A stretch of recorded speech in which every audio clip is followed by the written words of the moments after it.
Hey, Ag Teacher Thoughts here, coming at you with another video. This is a midweek one. Back up at the school, waiting to get for someone to get out of a meeting, so I figured I'd shoot a video that's a little bit different. So if you haven't guessed by now, I have a little bit of a plant nerd personality or plant nerdiness. So when I find a flower that I really like or I really enjoy or I think is neat or different, I try to find out about it. I try to learn about it. And the one I'm going to introduce to you today is called the Avalanche Lily. At least to the best of my ability, that's what I can figure out what it is. Scientific name, I don't have that on me right now. I'd have to go back to my records and get it because it's Latin and nobody remembers Latin. Except a few things. Right up there is Pinus ponderosa, but that one's kind of easy. But anyway, I wanted to show you the Avalanche Lily. And in northern Idaho, these do like to be kind of up on hillsides. Give me a moment while I climb this hill. And this one right here is an absolutely gorgeous specimen. That is just a beautiful six-petaled flower. The maroon stamens, a white pistil in there. And then with the Avalanche Lily, they have these tulip-like leaves. And when they came up at first, I thought it was some sort of escaped tulip. But this is actually a native plant here. So let's see if I can tip this one up so you can see underneath.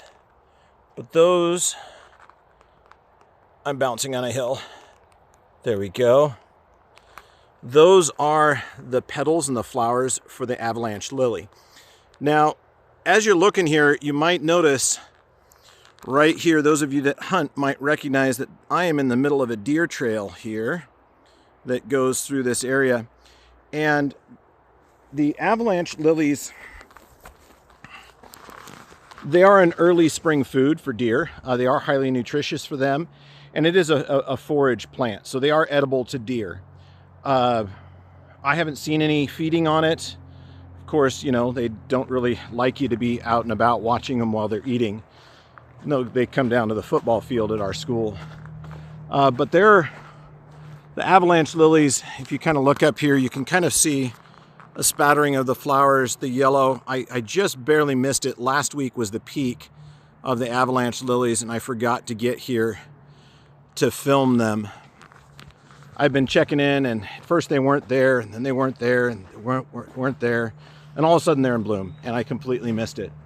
But again, hey, that's my plant nerdiness. I don't know if you can kind of get the idea, but that's the flowers way up there, and they're kind of hard to get to on this hillside. Where I teach is down in the bottom of a canyon, and this is one of the canyon walls. Here, let's see if we can get up to this one. There's another specimen right there. Yep. Get him in focus. And there's one that's past its prime. So with these, my plant nerd in me wants one really bad.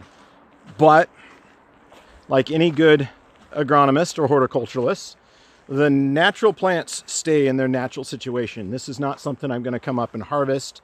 These are going to be here forever, unless I have someone that has private land that will allow me to come take a specimen to do some research on. I might do that. But other than that, I'm going to let them be where they are. There's a few other natives that are around here that are interesting. One of them right there, kind of in the center of the screen, the lacy leaves. I'll try to find a specimen that's closer. Yeah, right there. That's one of 7 different varieties of biscuit root, which is a native edible. Where I am is in the homelands of the Nez Perce tribe. In fact, just west of me here is actually the Nez Perce Reservation. So this whole valley was full of wild edibles where they would come up and collect those. And I'll shoot another video later on the biscuit root because it deserves one of its own. But yeah, the native wildflowers are finally out in Idaho, and I figured I'd give you a shot of one of my favorites right now so far. Again, that was Avalanche Lily, and it's up here in Latah County.